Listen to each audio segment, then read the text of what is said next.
I'm joined now by Carl from Christian Concern. Thank you for coming to speak with us, Carl. No problem, thank you. Today we're marking the 58th anniversary of the passing of the Abortion Act. Why did you feel it was important to be here yourself today?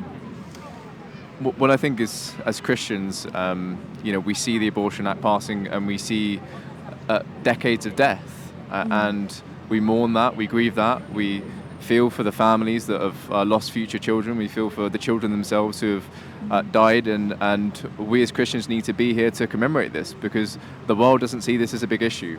So we need to help them to realise that it is a big issue, and we can't do that if we're hiding behind our churches and our homes. We need to come out and make a noise about this. Could you say anything particularly to Christians? Because I know that we hear a lot of Christians who will maybe have the term pro-life as a bit of a label or a tag that they give themselves, but maybe struggle to actually speak out or do anything actively. What would you say to those that are maybe a little bit daunted by actually doing anything about this issue?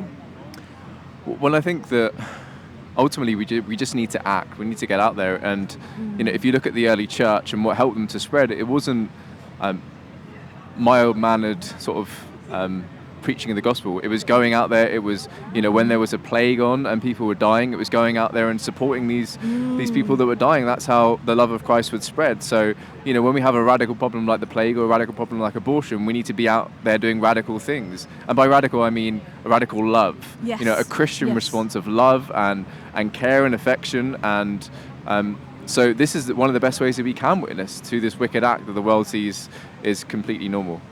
And finally, as a young man yourself, I know sometimes men are kind of particularly discouraged from joining the pro-life movement. People are told that, it's anti-women, and clearly that isn't something that you would support. You're not anti-women. What would you say to other young men about getting involved in pro-life work?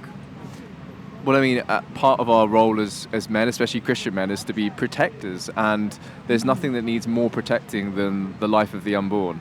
So as Christian men, we have a duty to defend the unborn. We have a duty to be out there, and to leave it to the women is to run away from our roles as men in society in the world, and run away from what God has called us to, and it's that's not the men of God that we want to be or that the world needs. Well, thank you very much for good Christian men like yourself. Thank you. Thank you. God bless you. Yeah.